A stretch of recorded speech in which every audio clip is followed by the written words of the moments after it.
de turista. Não é só turista, fluxo de viagens internacionais. Então, isso é parte da explicação de por que os Estados Unidos viraram o epicentro da pandemia. Porque um dos elementos principais para a propagação do coronavírus é a interação humana, e os Estados Unidos são passagem. Grande parte dos viajantes internacionais do mundo vão para os Estados Unidos ou passam nos Estados Unidos. Então, isso é um elemento. Isso explica por que Nova York foi a principal cidade afetada. Porque Nova York recebe muita gente.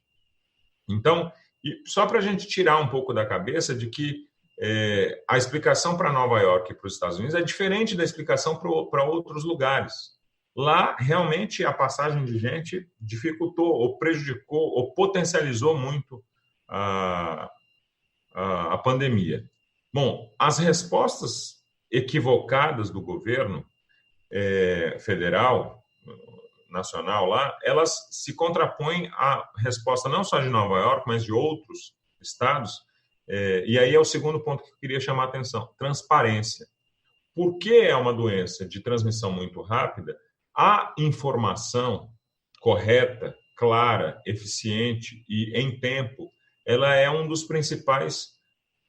das principais armas contra a pandemia.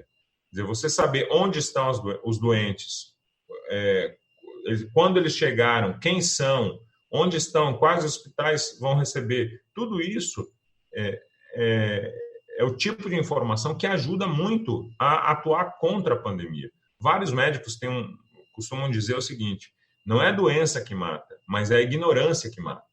Então, no caso lá dos Estados Unidos, vários estados deram um exemplo de transparência. Me chama a atenção toda vez que eu ouço assim, que uma autoridade que trabalhou bem ou trabalhou da maneira que se espera em relação à pandemia, ela automaticamente se alça à condição de candidato a presidente. Aqui no Brasil, o ex-ministro da Saúde já foi apontado como candidato a presidente.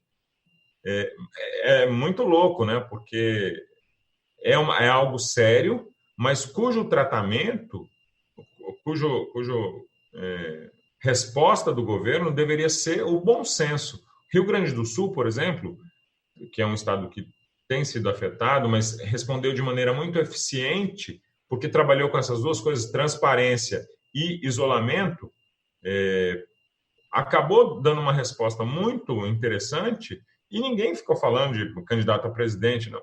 Foi feito um trabalho de planejamento lá. Isso em alguns lugares dos Estados Unidos foi feito.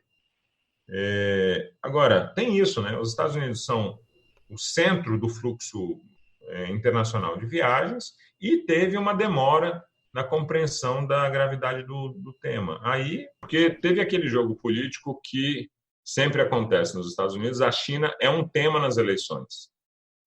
A China é o principal competidor econômico dos Estados Unidos, tem uma série de disputas com os Estados Unidos. Então, a pandemia entrou nessa conjuntura. Ela foi mais um dos temas da disputa que os Estados Unidos mantêm com a China.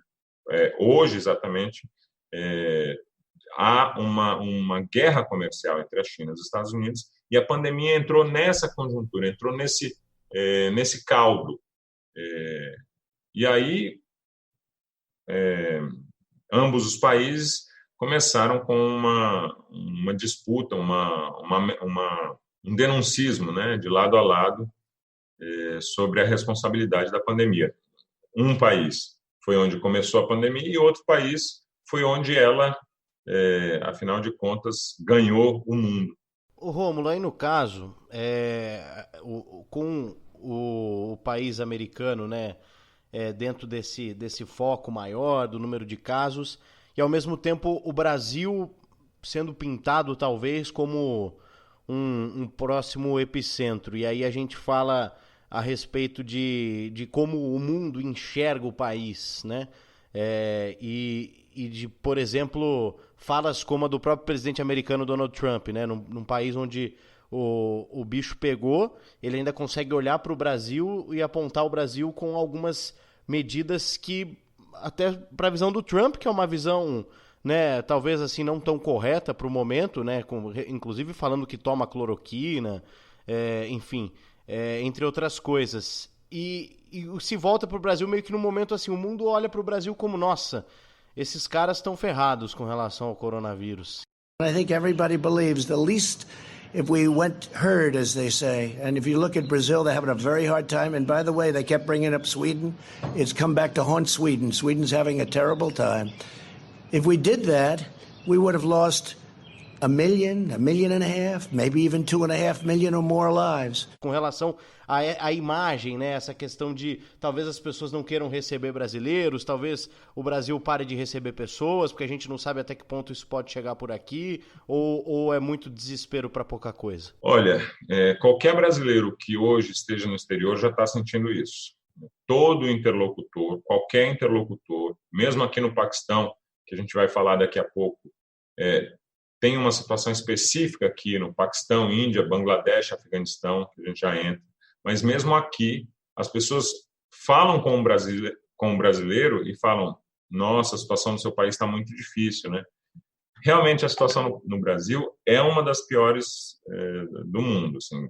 Pelos números oficiais, o Brasil já é o segundo país com o maior número de casos e vai assumir, em breve, o segundo lugar com mais mortes.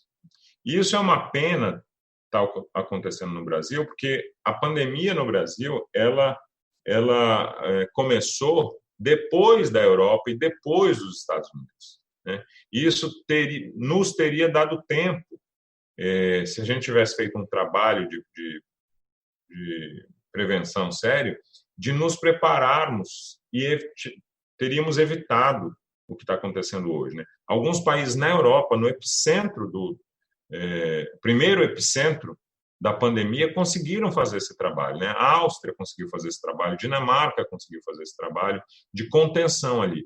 É um trabalho difícil, porque você tem que fechar no momento em que ninguém acha que é sério. Veja, eu compreendo muito bem a hesitação inicial. Eu estou aqui na Ásia, muito próximo da China. Em fevereiro, eu fui disputar uma prova de triatlon na Tailândia. Só quando eu cheguei ao aeroporto na Tailândia é que eu me dei conta da seriedade da questão. Estava todo mundo usando máscara. Todo mundo usando máscara. E eu tinha uma prova em março, na África do Sul.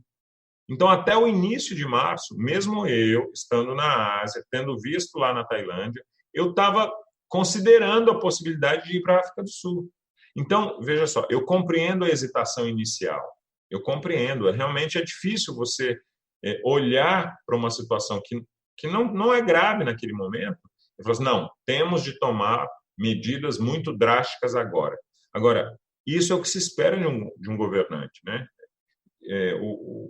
Mais do que outras funções na sociedade, as pessoas esperam que o governante tenha uma visão, tenha um planejamento para o futuro. Então, eu acho que esse foi o principal problema do Brasil. E, junto com isso, tem uma... Eu expliquei para o Léo aí, eu acabo não entrando muito na questão do Brasil, até por limitações da minha profissão, mas o que eu posso dizer é o seguinte: em relação a outros países, a resposta do Brasil ela foi tardia, incompleta e muitas vezes atabalhoada. A gente está vendo isso até hoje, assim, esse padrão continua, e isso faz com que a situação no Brasil, qualquer observador internacional olhe para o Brasil e avalie que ainda vai piorar bastante. Apesar de o número percentual no Brasil de novos casos ser um pouco menor do que em esses países que eu citei aqui para vocês. Hoje, no Brasil, o número de novos casos em relação aos casos já existentes é 2,7. Isso é bastante para um país que já tem 700 mil casos. Mas, se a gente comparar com a Índia, por exemplo, eu avalio que a Índia vai ser o próximo epicentro aí da pandemia no mundo. Ô Rômulo, ainda aproveitando a deixa disso, ainda esse ano, né, deve acontecer, se tudo ocorrendo bem, o pleito americano. E o presidente Donald Trump corre um risco, né, principalmente depois dessa pandemia, agora com esses protestos antirracistas, a figura dele fica ainda mais desgastada e ele pode perder a eleição.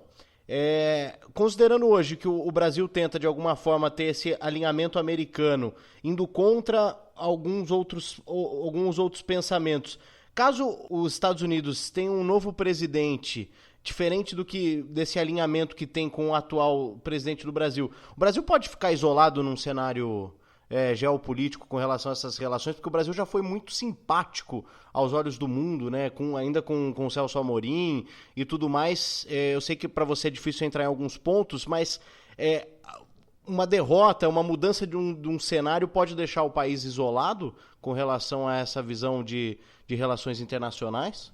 Olha, Paulo, eu te diria que hoje a avaliação é que o país já está um pouco isolado. Se o Donald Trump perder as eleições, isso vai se agravar um pouco, claro, mas assim, a situação já é bastante preocupante, bastante preocupante. Para você ter uma ideia, não em relação ao Brasil, mas aos Estados Unidos, o Colin Powell, que foi secretário de Estado de vários governos republicanos, e foi funcionário de vários governos republicanos, ele acabou de declarar o voto no Joe Biden. Então, realmente, a situação do Trump nos Estados Unidos ela começa a piorar bastante. Isso, eu te diria que prejudicaria, pioraria a nossa situação, mas é que a nossa situação já é muito ruim. Então, isso tem como mudar? Eu te diria que isso muda até de maneira rápida, porque, quer dizer, muda de maneira rápida se mudar rápido. Porque, do mesmo modo como os países olham para o Brasil com preocupação, os países também têm uma leitura de que tudo isso que está ocorrendo hoje no Brasil tem uma causa específica. Então, ainda não mudou a imagem que os outros países têm do país como um todo, digamos assim. Então, hoje, um estrangeiro olha para um diplomata brasileiro e ainda vê o país com todo o seu histórico positivo, esse histórico que você chamou a atenção aí, né? Então, muda rápido, positivamente. Agora, se a gente tiver uma situação de 5, 10 anos de isolamento, aí fica mais difícil, né? Então, Rômulo, falando aí da sua região, cara, o Narendra Modi foi um dos principais líderes que, né, apesar de ter um viés de direita, né, de ter um viés alinhado com o do próprio presidente americano Donald Trump, foi um dos líderes que fez uma das medidas mais drásticas, né, assim, nessa pandemia, pelo menos no início dela. Ele declarou que todos os indianos, né, um país de 1 bilhão e 200 milhões de pessoas, deveriam ficar em casa por um período de tempo, e isso chamou os olhos do mundo inteiro, falando, pô, olha o que a Índia está fazendo, né, o segundo país mais populoso do mundo, assim, um líder, teoricamente, de certa forma autoritário, né, de certa forma tendo aqueles embates religiosos e aquele caos entre a população hindu e a população muçulmana, entendeu, pelo menos no início, rapidamente qual seria a gravidade do coronavírus e tomou essas medidas. Mas eu queria entender de você o que mudou desse momento inicial em que ele foi drástico e agora, por você dizer que talvez a Índia seja o próximo epicentro. Também falar um pouco do que acontece aí no Paquistão, onde você está alocado, né? Como foi a atuação do Imran Khan, e também de Bangladesh com a Sheikh Hasina, por serem, né, esses três países terem sido um só em um determinado momento da história, e como cada um está lidando, quais são os pontos de cada um, e se há ainda aquele clima de guerra entre todos eles, né? Se eles ainda estão se estranhando como vem acontecido nos últimos anos. Olha só, então eu vou responder a sua pergunta assim, separando em vários aspectos. O primeiro aspecto é que a resposta à pandemia ela não tem a ver com a posição política do governante. A gente tem casos de esquerda, de gente que negou a pandemia, que tomou atitudes erradas no início da pandemia, como o presidente do México, por exemplo, que é de esquerda e